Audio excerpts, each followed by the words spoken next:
it's not by coincidence that we get the teeth at the same time we start walking.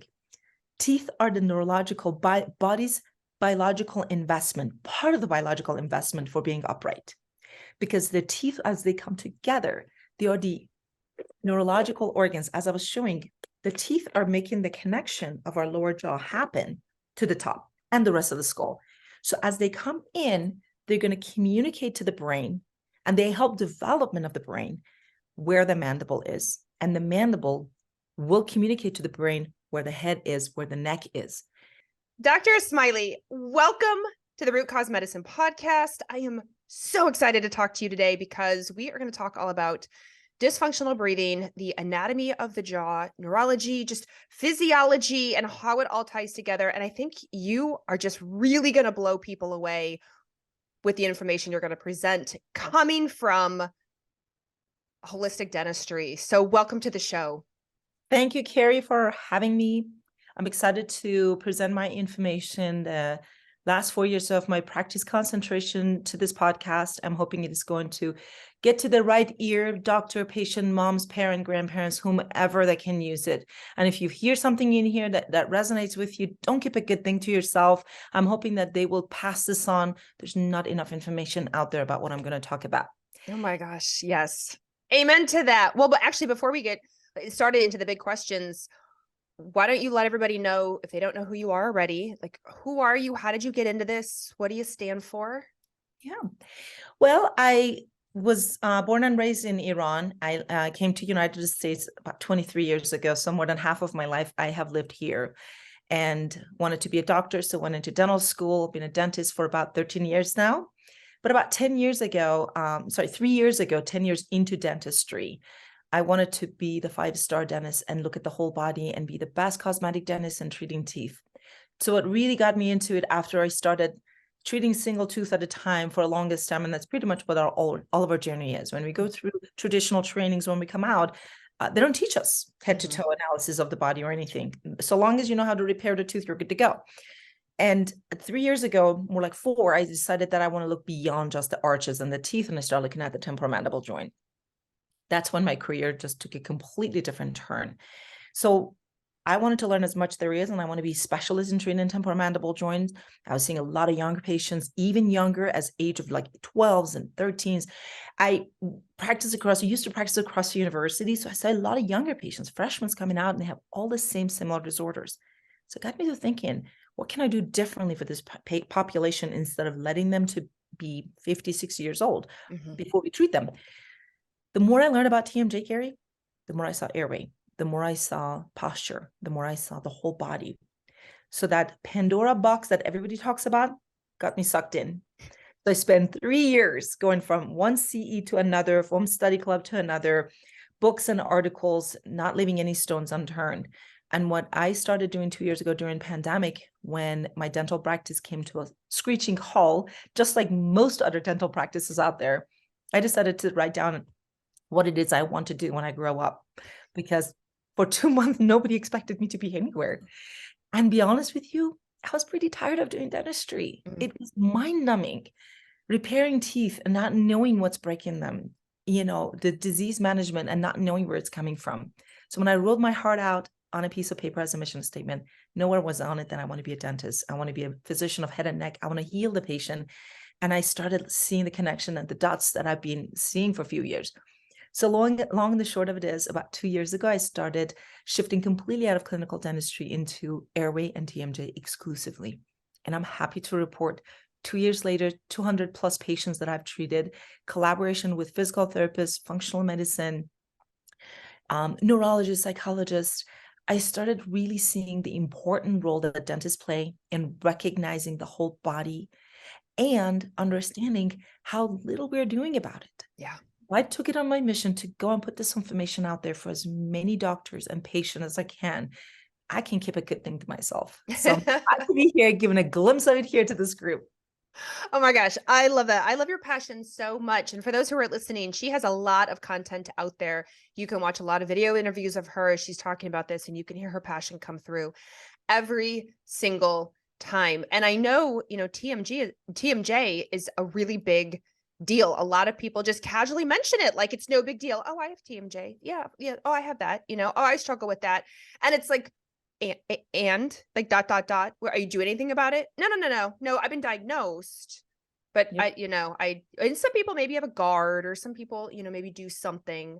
But for those who are listening, let's start there before we get into airway. Like, what is TMJ? And for those who maybe don't know, what symptoms should we look for the average listener to go, ah, crap, I think that's me? Yeah. So, Carrie, temporomandible joint is what I like to call a hinge of the body to the head. I have my handy dandy skull here. She comes prepared, everyone. I come prepared. So one of the things I like to show is, watch, we have 22 bones in our head. Mandible is not included. Mandible is our lower jaw. Mm-hmm. All the bones, including our upper jaw and skull, and all of them are connected to each other. This bone is not a part of our head.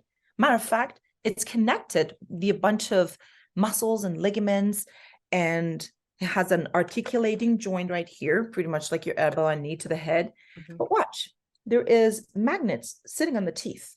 So the only connection of this bone to the head is those magnets. There you go. Now it's a part of the head. The question I have for everybody that has a temporomandible joint problem and they think it's coming from their mouth and their teeth. We were not born with teeth. We didn't have teeth when we were born. We did have jaws. We had the skull and everything else. This is what I started seeing, which completely changed my course as a dentist. I don't think anyone can treat this condition just by looking at a guard or something that we can insert in between the teeth, because teeth, and I love a good analogy. I love analogies and stories because it teaches people things that they can never forget. I call teeth children in the family. The top jaw, our maxilla, the roof of our mouth, is kind of like, let's say, one of the parents, for sake of argument, the dad, and mandible, the mom. So those two bones are carrying the children together, and each one of them have their own family. The rest of the skull is kind of connected to the top jaw, and lower jaw is connected to the neck and the spine and the hip and the rest of the body. When people get married, ideally, there's no children in their mix in the situation. The teeth come into the equation way later. So if, let's say, your upper jaw is far back or lower jaw is far forward, or the other way around, or that the lower jaw is stuck back in here, which I'm not going to get into the reasons as to why. When the teeth come into the mouth and they're guiding the body to be upright, they're not going to have a perfect place to come in. They're going to come in crooked. They're going to come in, retruded, in a deep bite, in a cross bite. They're not going to be perfect. And they're going to get so much of those bite forces straight banging on them, then they get recessions, and we get cracked teeth, and you get pain on the teeth, especially the ones that are on the far back. Just like children, they can make their own decision. They're not in charge of their own fate. They are basically at the mercy of the system and the forces in the system that controls them. So as a dentist, I used to be in charge of just the teeth, but I decided I want to make body a better host for those teeth, a better family for the teeth and the gum tissue that support them. When I start uprighting the body, putting the skull, with the help of physical therapists, chiropractors, in the right syntax, we help put the head over the spine where they can breathe and swallow and balance correctly. Those forces that hammer the teeth, they start to get reduced and sometimes completely be eliminated and reduce the symptoms. The reason why I love this analogy, Carrie, is that this hinge that I just referred to, the position of it is extremely connected to our neck. Basically, the hinge of our jaw is directly aligned with the first two vertebrae in our neck. And all of those muscles that are making the hinge of the jaw happen, they are directly affected by the position of the lower jaw. So if the lower jaw is far back or is hiding under the top jaw because of lack of growth or tongue positions, now you have a neck issue. Now you have an entire spine issue and a posture that's lumbar and curvature of the spine that's not in the right place that affects all the other functions. What happens if your rib cage is caved in? All the organs are not functioning. So come back to functional medicine and digestive tract. What's going to happen to the function of all the organs that are not encapsulated? Basically, things trickle from top down. And one thing I mentioned was the teeth come into the mouth as a neurological organ. Let's just ask a question, and I want you to answer that. When do the kids get the first 2 teeth? And if you don't have children, you don't know that, but just take a wild guess. When is the timing of the eruption of the first 2 teeth in the mouth? And it's usually the lower. Like usually, I mean, before 1, right? So 6 months, you're right. 6 to 10 months. 6 to 9. Yeah, that's what I would have guessed. And what else happened at that time? They're switching generally if they're breastfeeding. Well, actually, that too. And also they start uprighting. They start to grab to things and stand upright. Yeah. It's not by coincidence that we get the teeth at the same time we start walking. Teeth are the neurological body's biological investment, part of the biological investment for being upright. Because the teeth, as they come together, they are the neurological organs. As I was showing, the teeth are making the connection of our lower jaw happen to the top and the rest of the skull. So as they come in, they're going to communicate to the brain, and they help development of the brain where the mandible is. And the mandible will communicate to the brain where the head is, where the neck is. This is important because we know those neurological connection between the teeth and the skull and the brain, and developmentally, posturally, they're super important. And when we're looking at children's mouth, and this is where I really hope this gets to the ears of someone who has not been looking at, and if they're a doctor, it could be a medical doctor, it could be a chiropractor, looking at children's teeth, and their jaws are so small and far back, and their mouth is propped open, and they are breathing through their mouth. Those are dysfunctional bones and skull and underdevelopment of their bones that are carrying the teeth and are helping them function. And if they're not growing, and those teeth will tell you, they will tell you that the system in which I'm growing and coming in is not working correctly. And if you're looking at those signals, we'll find out this child needs help. And we're going to get into what it is, but this is just the background of the wiring of our body, just a little drone view. My temporomandible joint is not a joint issue. It's a whole total body issue. And nobody teaches this, right? Like you could teach, even as parents, when your kids are growing up, like everyone in their friend group has had somebody who's had to have teeth removed, right? Because their mouth is too small. Somebody's had braces or is wearing, Invisaligns and all these things. Everyone is tooth focused. And when you mention jaw forward, jaw back, cross bite, so many, people listening to this that's me, that's my sister. Oh, my brother had that. My current child has that. I hear this every day, Carrie. Parents asking me, I look at their children's teeth and they say, well, do I need to get braces on them? And my question always is, we put the teeth, let's say we get them straightened out, but if we have a small mouth to begin with, that's a disorder with breathing, because where's the tongue going to fit in the roof of the mouth? And that's the organ that if it's not functioning correctly, if position of the jaws are not in the right place, if the tongue is not functioning properly, which for those who don't know, why are we bringing the tongue into the mix?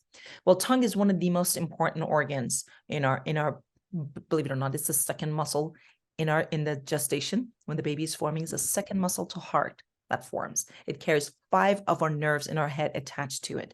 I don't know if there's any organ that has that much power to it, and it has control over our entire function than the tongue itself. It's a respiratory muscle.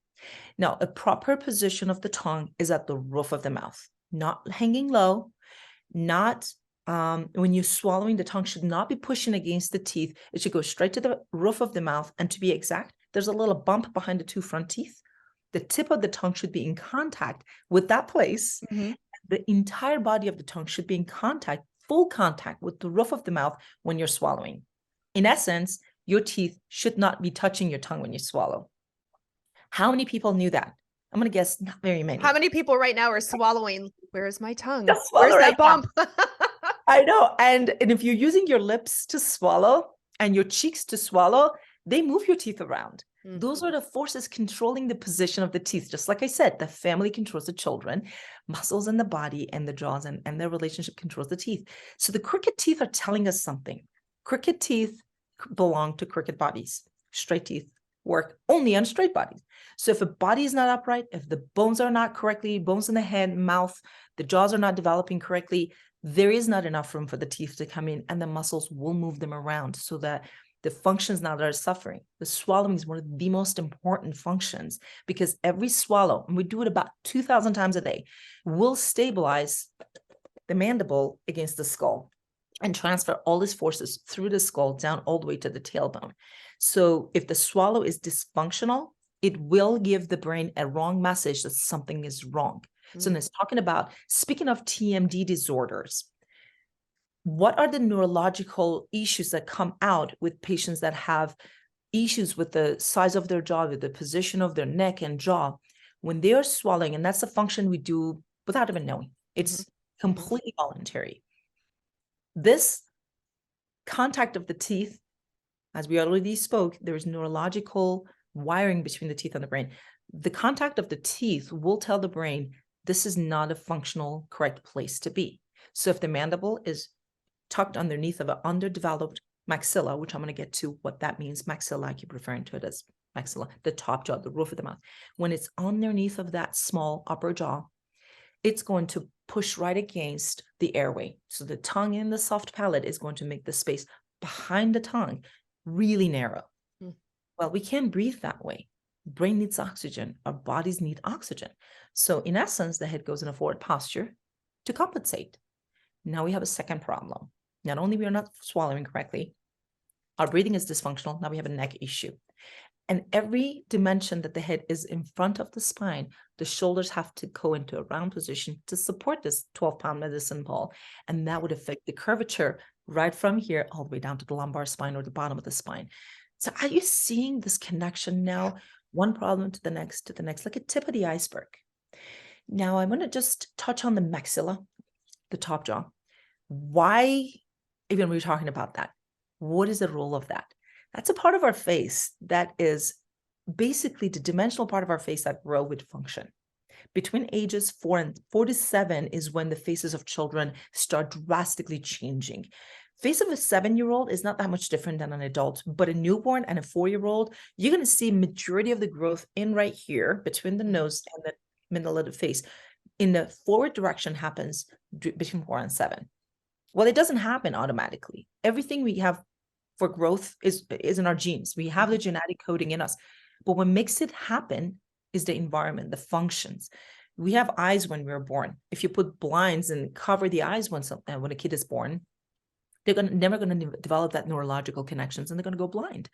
It's not that we don't have the genetic to grow in that direction. It requires an environmental factors to help it happen. What are the environmental factors that makes the jaw grow in the right direction?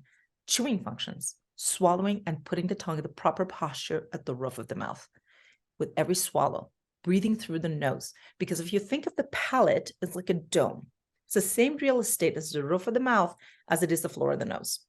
So if you put the tongue at the roof of the mouth with swallowing and breathing and lips are closed together, we can breathe through the nose. So that dome shape forms. That's a nice broad U shape arch that has room for 32 teeth. Another thing that helps with the development of that is breastfeeding. When the children, the babies are breastfeeding, the pressure of the tongue against the breast tissue, against the palate, it's going to pull the face forward and allow the child to extract the milk and also help them with breathing so that this part of their face can develop. The problem is lack of breastfeeding or a condition called tongue tie was able to jail them from doing that. So you see how they're kind of off to a wrong foot? Yeah. So the child now, by the time they're 6 months old, now they have to stand up and they're getting teeth. The teeth are going to come in, whether we like it or not. And when there's not enough room in the mouth because they did not have all the prerequisites of the growth, now they have a tiny jaw and a tiny jaw that's stuck back, because if the roof, which is the maxilla, doesn't go forward, the lower jaw is going to be stuck right underneath of it. And now all the tongue and the palate and the soft tissue is going to be pushed against the airway. Standing up and breathing is difficult for that child. Now we have one problem becomes the second problem. We have the third and the fourth problem, and kind of leading on to. So I'm hoping this is starting to make a little bit of a sense. This is hitting home for a lot of people. I mean, I'm listening to this in complete fascination. Again, just because of the, let's say, complaints, signs and symptoms that my patients have brought me, listening to things in my friend group, myself growing up, teeth issues, jaw issues, TMJ, etc.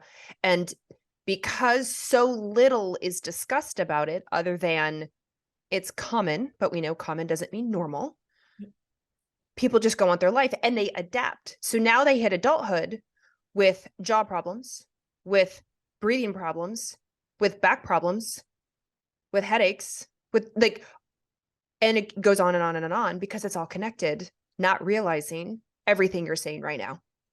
Well, the fact is you hit the nail in the head, Carrie. You said adapted. You used the magic word. Our autonomic nervous system knows how to survive. Our brain system knows how to survive. So if you're not breathing correctly, it will find a way to make you breathe at a certain cost. I call mouth breathing a financed breathing. Why is it financed? Because you're paying a huge orthopedic neurological dues for that breath. And this is where symmetry and posture comes in. When your posture is compromised for something that is happening automatically, if you don't breathe for 3 minutes, we're not going to make it. We know that. So brain is not thinking long-term what's going to happen to the neck and the posture and all my stuff. I need that oxygen. I need it now. I need to stand upright. I need to balance and breathe at the same time. So survival is the name of the game. Yeah. You know what I say? Our brain is meant to save us. It will kill us to save us. Not in the short term, but in a long term. So we make it to, some people have a large adaptive zone. We call it allostatic load. I'm sure you're familiar with that term. The body's way of being okay with not being okay. What can I take before I break? That's what I call allostatic load. And when you're out of alignment, our bodies were not meant to be out of alignment, but when under development of certain areas will force our nervous system to push us into directions that will make those functions happen. Now we are out of alignment that would not be sending signals to the brain that I'm in pain. If you pull on your finger right now, it will hurt. If you think about it, why is it that we're so out of alignment? Some people are just, their head is completely over here and shifted and forward in the front. Why is it that they're not in pain? Well, they are. We all are in pain when we are out of alignment. The difference is the brain has found a way to mask that. And the way that it would mask that, it would use neurotransmitters and pathways to block that pain in the spinal cord from going to the brain. Those pathways utilize things like serotonin, norepinephrine. And those are basically hormones that are not meant to be constantly used for masking of pain. It's almost like for emergency, we need to methylate the norepinephrine to epinephrine, right? Because we have a fight or flight response. But we're exhausting all that norepinephrine for masking the pain. That's not going to go away. Yeah. Because our brain is going to be screaming from all this misalignment. And what's going to be the substitute for that? Well, cortisol is a perfect substitute. So brain resorts to pathways to make cortisol, HPA axis. If you're looking at the whole stress hormones, adrenal fatigue, these are the things, those are secondary systems that kick in to compensate. And you see the orthopedic functional problems now leading into metabolic issues, neurotransmitter issues. We haven't even touched the microbiome that gets affected because of all the sympathetic overdrive. Basically, our body's sympathetic turns on, activate the inflammation, which results or leads to immune responses. And this never turns off. Yeah. And we have a system that's in inflammation constantly, not being able to breathe. And the kink was not being able to get the air passively from the nose to the lung. And why are we not looking at that? Well, Carrie, I tell you, they did not teach any of us this in dental school. They're still not. And it's almost like to the effect that the doctor's curiosity to learn more is what dictates the level, because doctors treat to the level of their knowledge. Right. Yeah. They've been curious to learn. So I think it's safe to say that I've fallen into the deep end of my Thank goodness. I know. And I'm having so much fun with it because I know that when I look at people as a whole, as a system, as an intricate machinery, I'm not excited about treating it anymore. I'm all excited about solving it like a puzzle. How can I put this together? And it's exciting when you're talking to other professionals that see things from a different perspective and to make sense of it. I mean, when you're looking at the blood work of someone who is thin and have a breathing disorder, which I would love to talk about that a little bit, Yeah. because this is where I want to bring home the whole metabolic panel, perhaps, to sleep breathing disorder. And I'm going to call it sleep breathing disorder, but I don't believe that breathing disorder only happens at night. It's the worst condition to be breathing if you're dysfunctionally breathing, because as I got explained earlier, when you're standing upright, you compensate. Mm-hmm. You're aware, you're awake, you're able to correct that. But when you're sleeping in a supine posture, you can't do that anymore. So what happens is now you have to struggle, especially in children with underdeveloped faces, underdeveloped jaws. They're struggling to breathe. So when they're in a supine or in a sleeping posture, they either have to sleep on their side or on their stomach, which will put more stress on their system, with their mouth open, which is not the route of breathing. They're not getting that air filters through their nose. So their tonsils are getting enlarged. Their airway is getting even smaller. So instead of going to bed, like a phone that you put in the charge to get charged, they're struggling. They're not getting the full deep stage of sleep, hormones for growth, regulation of the metabolic effects, insulin regulations, hormone regulations, all that stuff happens in deep sleep. They're struggling. Mm-hmm. The REM stage is affected. So what happens in rapid eye movement state of sleep is brain waves are higher. Mm-hmm. We have a lot higher brain activity, and we have a temporary paralysis stage. And this is by design, so we don't act on the dreams. If you get into that twilight zone, and brain is hyperactive, emotional stability, learning for children, a lot of their learning, closing those tabs, all this influx of information comes at them. That happens in the REM stage of sleep. So if they have narrow airway, they have a more chance of collapsing in that stage. So instead of their brain getting the rest that it needs, my example is, if you have a cleaning crew that comes in to clean your house or your office at night, that's the REM stage of sleep. The brain gets to put everything organized, and the sirens go out every 5 minutes. They have to leave. You can't clean. How does the office look like in the morning? Like a state of shambles, right? Mm-hmm. That's the brain of a child or an adult that did not get enough REM stage of sleep because of constant arousal from disruption of their sleep, because the airway is collapsing. And when a kid is not going through that stage, they're not sleeping well, their brain is not functioning well, they exhibit a lot of ADHD symptoms, they exhibit a lot of learning problems, they're not engaged in sports, they're not excited to go into school, they have misbehaviors. All of that is tied into the fact that they can't breathe, and they're struggling to breathe while they're sleeping. And how wonderful would it be if we start looking at these children at a very young age and see those early signs in their mouth, no matter what the doctor is. It could be an MD, it could be an ENT. And instead of saying, well, let's just take out the tonsils, that's going to solve the problems. The tonsils are actually a body organ, and their job is to respond to immune system that's hyperactive. Yeah. Why are we cutting out a body part because it's doing its job? That's my only question. We shouldn't ask a better question. Why do we have enlarged tonsils to begin with? What's causing them to be enlarged? And the answer to that is a lot. But one of the main ones, or one of the most biggest contributing factor, is mouth breathing, because the nose was meant for filtration, nitric oxide productions, humidification of the air before it hits the lungs.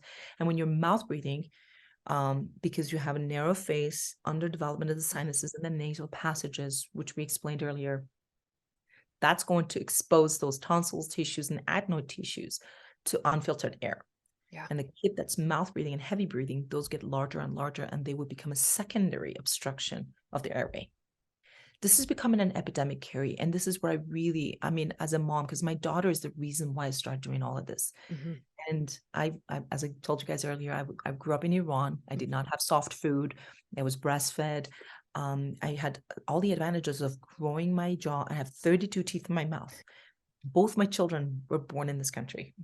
And they both had breathing disorder, soft food, and they were both mouth breathing. I didn't know any of this. Yeah. They had tongue tightness when she was 3 years old, and her tonsils were so enlarged, narrow airway, snoring. She had ADHD symptoms and everything that we know to be a breathing disorder. I got dismissed by every single doctor I went to, the ENT, the orthodontist, pediatrician every year, 2 ENTs, both of them send me home. And the sleep physician, finally at age 5, when she was full-blown ADHD, finally ordered a lab test, and she had apnea-hypopnea index of 10. Now, for those who know what that is, apnea and hypopnea is like biomarker of severity of sleep apnea. The number of times that either we stop breathing or airway is narrowed per hour is considered AHI score.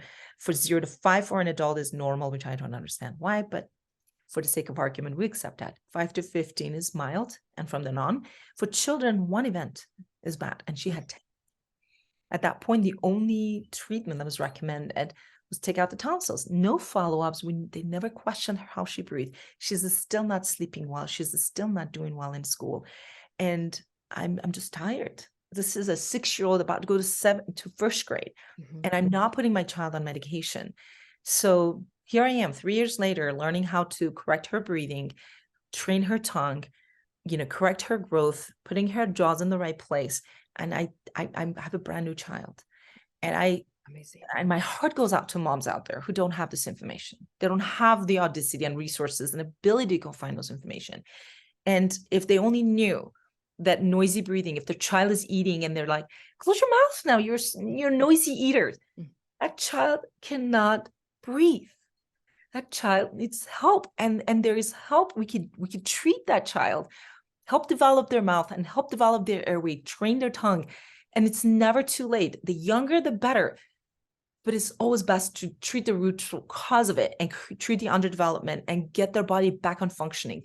Take the sympathetic upregulation out of it so that they're not systematically, that the gut is not affected. There's, hormone system is not affected. So that child gets to grow and thrive.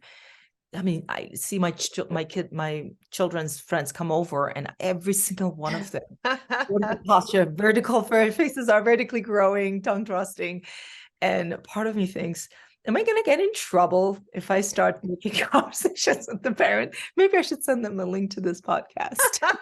Listen to this, hint, hint. Well, yes. Those children, the children who, people who are listening, those children, of course, then grow up into the adults with the same symptoms, right? They're the ones who, they are still noisy breathers. They are still mouth breathers. They still snore. They have sleep apnea that they are or aren't dealing with. They have ADHD issues. They are tired. They have a lot of brain fog. They're, as we said earlier, they're adapting, not realizing the root cause. Exactly. And where and what the progression that's happened through life. Exactly. And you know what? In reductionistic allopathic medicine, there is a medicine for everything. Oh, you have ADHD symptoms. Here's a bunch of pills. You got low back pain? Okay, we have surgeries for that. You got large tonsils? Let's amputate those tonsils. Or the deviated septum. Or you've got gut issues. Here's a bunch of medications. Heartburn is a heartburn. Silent GERD, especially in people that have obstructive apnea, is a huge issue. And it can lead to, long-term, can lead to esophageal cancer. Because if when you're having trouble, think of the airway from the nose to the lung like a tube. The harder, the narrower and the more collapsed the airway is during sleep, the harder we're trying to open it up, the more pressure is exerted to open up the airway. It's going to pull the acidic stomach upwards. And a lot of these folks have, like children, my son had that, and I didn't know it, constantly like coughing and clearing their throat in the morning, especially because all that acidic content has been irritating the esophageal passage. And if we look at the whole body and connecting the dots the way I just did, and if they do exhibit the signs and symptoms, it's not difficult for the doctors, if there are any doctors that are listening to this, not difficult to look for the signs. If you're looking at the child's mouth and you see the mouth, the roof, the top of the mouth looking Gothic, like high arch like this, and it's narrow. For dentists out there, just take it to cotton roll and stick it between the 2 first molars. And if it doesn't go there, that child does not have enough. At age 6, they should have 35 millimeters between those two. And if they have a smaller mouth, and I've seen adults with 24 millimeters, like never had a chance to grow. And if you're listening to them breathing, just close one nostril and the other nostril and have them breathe in and out. And you will figure out. There's me closing my nose. Audible breathing. If again, taking a deep breath, and if you just tug on both sides of the ears, mouth closed, tug on both sides of the opening of the nose, and now take a deep breath. Feels better, right? It's why those strips work.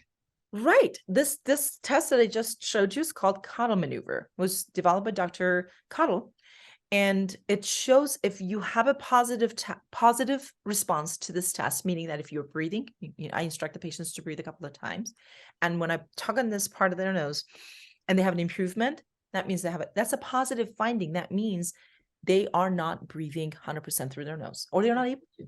Damn. And that deviated septum, valve issues, narrowing of the valve of the nose, high arch in the palate. Again, it's the same real estate: roof of the mouth, floor of the nose. If you have a palate that's high arch, you have a narrow face and a narrow nose, so you can breathe nasally. So what are the treatments for that? I'm guessing at this point everybody's itching to Oh, everyone's like, what do I do? Help me. bring on the drum rolls. So we know, like I said, in the skull we have 22 bones. The two, well, in fact, 4 important ones that are in the mouth that dentists have full control to treat is the roof. And that's really what it looks like. The little spot that I was telling you to put your tongue, the tip of the tongue, the spot is right here, right behind the front 2 teeth. Okay. And this part of the palate's called maxillas. We have 2 of them, one on the left and one on the right. You see there's a line that goes in the middle? Yeah. These 2 are the palate, from which the soft palate or the uvula in the back of the throat is hanging down. So first of all, when you're looking at someone's mouth and you cannot see that uvula or the back of the throat, that's a high risk for sleep apnea. So we call that a Mallampati score. Anesthesiologists use that score to decide if they have, when they want to, if the patient is in surgery, how difficult it would be to get the tube in their mouth if they're not able to breathe. And that score is what they use. But we have a different score we use. Nonetheless, if you can't see back of the throat, if you cannot see part of the uvula, that's a high risk. So the high Mallampati 3 and 4, large tonsils, redness at the back of the throat. It's always an indication that their sinuses are not draining properly through their nose. Grinding on the teeth, just sign of grinding all over the teeth, it's a telltale story.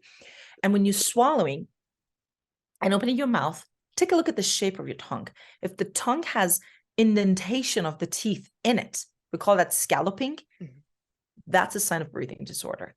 That's also indication that the tongue is not properly being positioned at the roof of the mouth, which basically means it's pushing against the teeth, and also it doesn't have enough room in the roof of the mouth, or it's not able to go there. Definitely a sign of breathing disorder. Also the narrow arches we talked about. So the reason why I'm telling you about the signs, because they tell us what are the ways we can address this.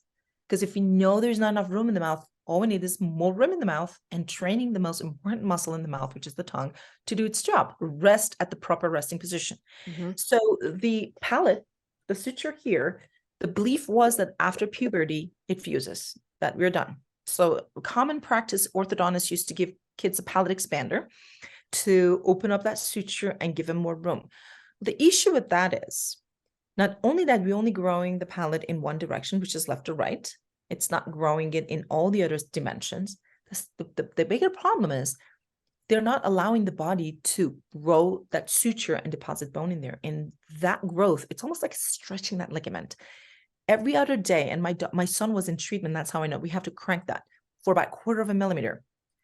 The right therapy, first of all, should not be putting an apparatus. In my clinical experience, no apparatus should be permanently for 6 months to a year, especially during growth and development, parked in the palate. That would prevent the very important organ that's supposed to grow the face to not touch the palate, which is the tongue.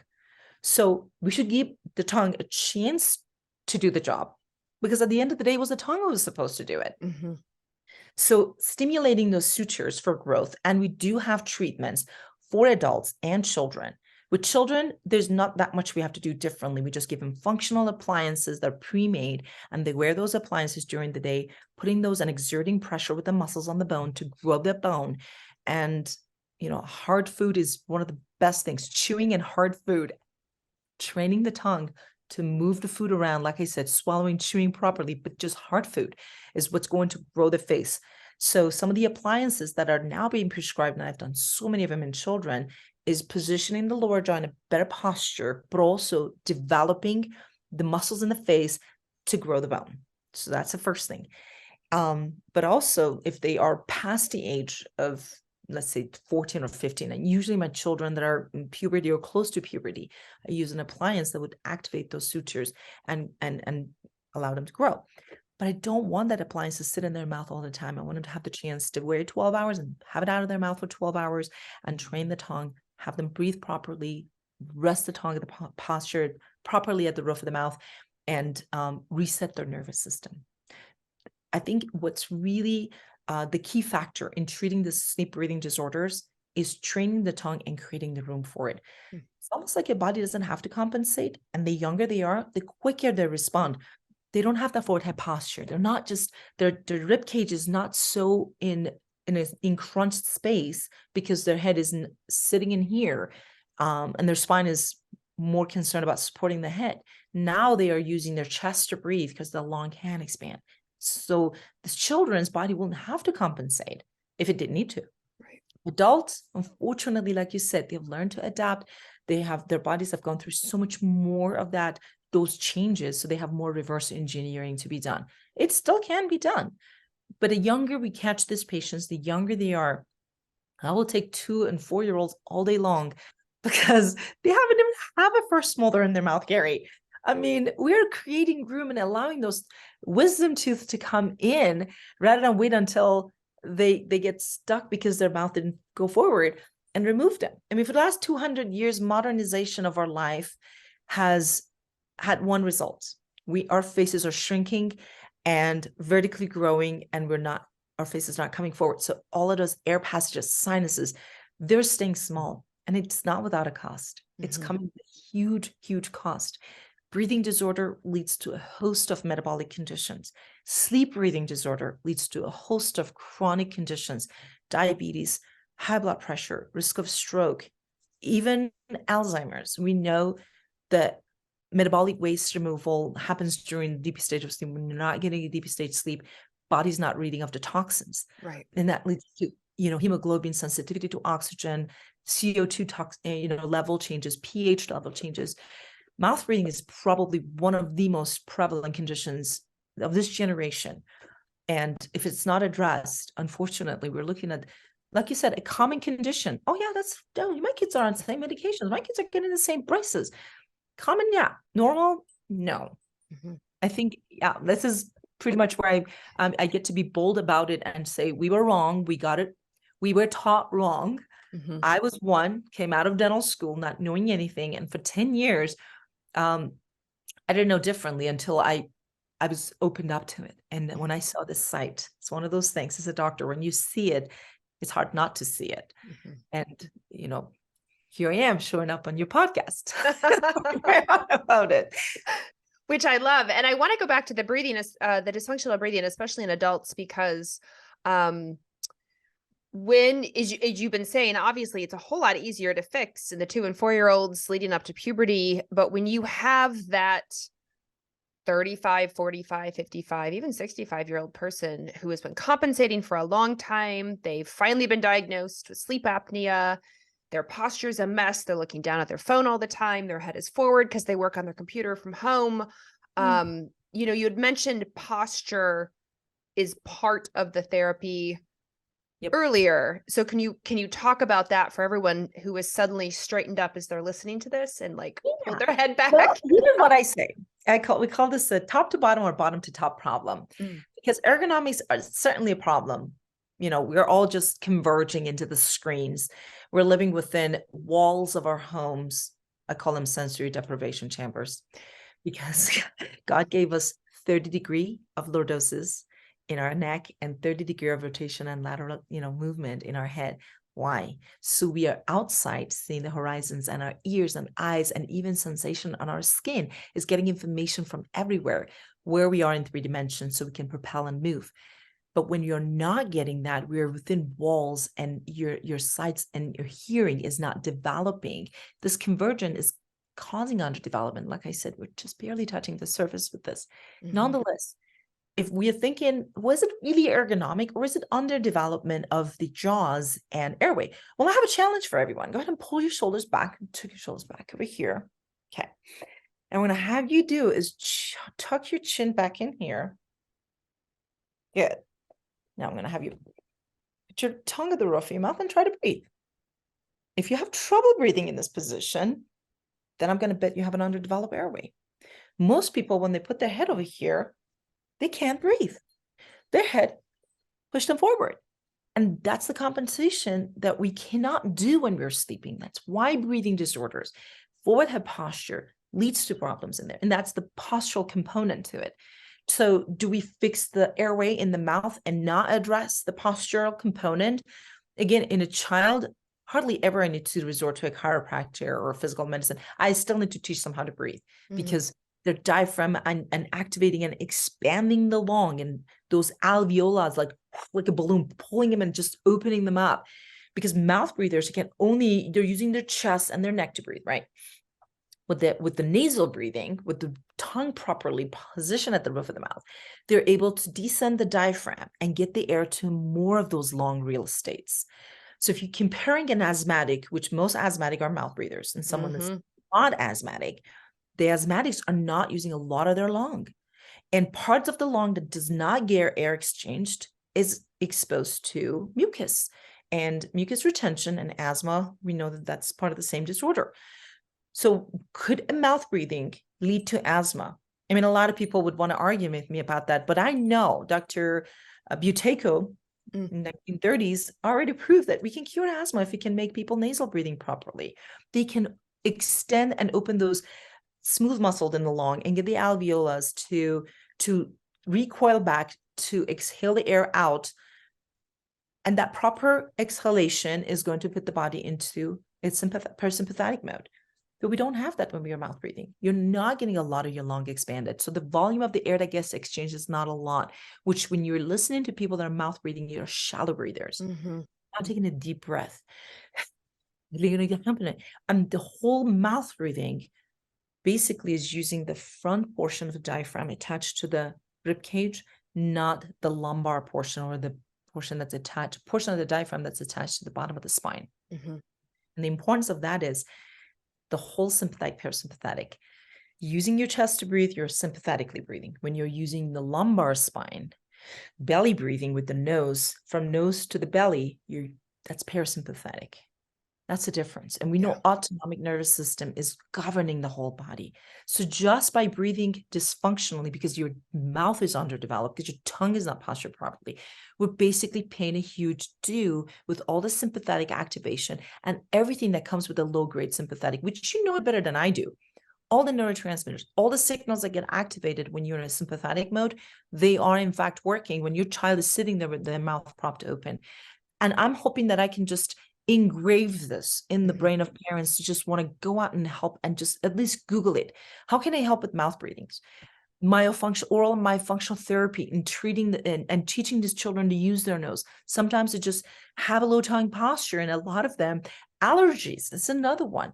Puffy nose, milk allergies, mold allergies. We're living in air-conditioned homes and are not outside.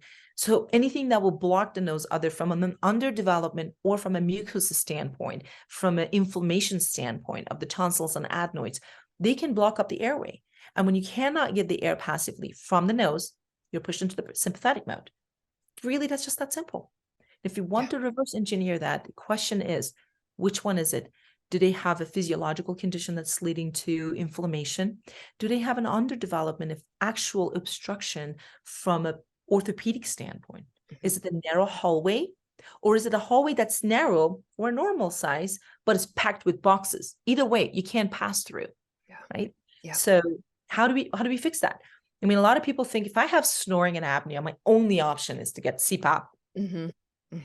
That's common, right? Yep. Well, I've got news for you guys, and I'm treating patients every single day. That is not true. We have other options. First of all, the mandibular advancement oral appliance therapies have been used in the last 10, 15, 20 years, successful by dentists, but it's still a Band-Aid. It's still a clutch. It basically positions the lower jaw and the tongue in a forward posture to clear the airway. Does it treat the root cause of breathing disorder? And the answer is no. Just like everything else reductionistically, we're treating you at the symptoms because they're outside of your symptoms. There's other systems that are not functioning and leading to the problem. And we're trying to keep you symptom-free in this area. Well, body doesn't work that way. And what I've done the last 2 years, which is stunningly, I'm surprised how many people completely resolve and don't need the CPAP, don't need a MAD device. Their tongue is their retainer and they're breathing properly and they don't need any other help by just growing their mouth. And this treatment can be done for adults. We're not completely, our sutures in our mouth is not completely fused. As a matter of fact, every 200 seconds, the bones in our head with our breathing move. The bones move. But we have to train and we have to, promote that growth and open up those sutures and allow the tongue to push the face in a forward direction, allowing the lower jaw to come forward. So those treatments are available for adults as much as it is for children. Now, just like diabetes, just like, cholesterol or any conditions, if you are catching a disease and it's dis-ease at an early stage when body's metabolic, orthopedic, neurological dues haven't been paid too much and the body hasn't fallen apart too much, we can repair, we can reverse, we can bring it back to homeostasis. The problem is we wait until they have already fallen apart. The cervical spine is fused now because of that lumbar posture that they have, the forward head posture they've had, and their teeth are grinded down. They have, sometimes irreversible metabolic conditions that are being adapted to. Like I said, one system doesn't work, body employs 4 other to fix it. And if you're only addressing one aspect of the health and leaving the rest under the table, we're basically not giving our patients a chance to be healthy. Healthy and highly medicated are not the same thing to me. Yeah. We have a disease management system, and then we have a health creation and a homeostasis. And those two do not go into the same category. They're not. We call allopathic medicine. It's great. It's great for patients that are at the end stage. When you're on the floor and needing a CPR, that is a good time for allopathic. It's dead or no dead. Bring them back to life. Right. But maintaining someone on 10 different lines of medications and machinery for the rest of their life, that's not quality of life. And we're not allowing the body to heal itself. So I'm a huge believer that doctors should be healer. This is where I'm at. Yep. I love it. Well, the next question people are going to have is, where do I learn more? How do I learn more from you? Where can they find you? Tell us all the things as we wrap up this podcast, because this has just been so amazingly fascinating. Thank you. Absolutely. Actually, I'm going to make my email available, airwayarc@gmail.com. That's spell that.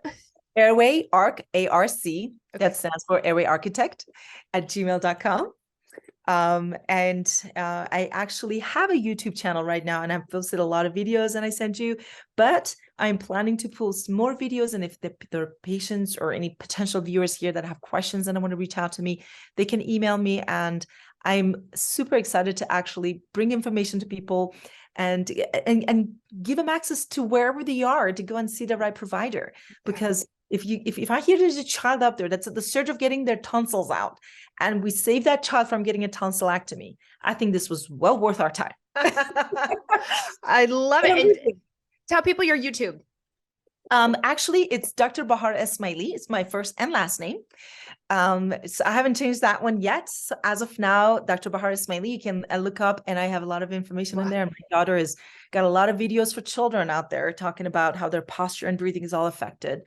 And I think some of the parents will get a kick out of it. Amazing. But if there's any information that they want to learn more about, shoot me an email.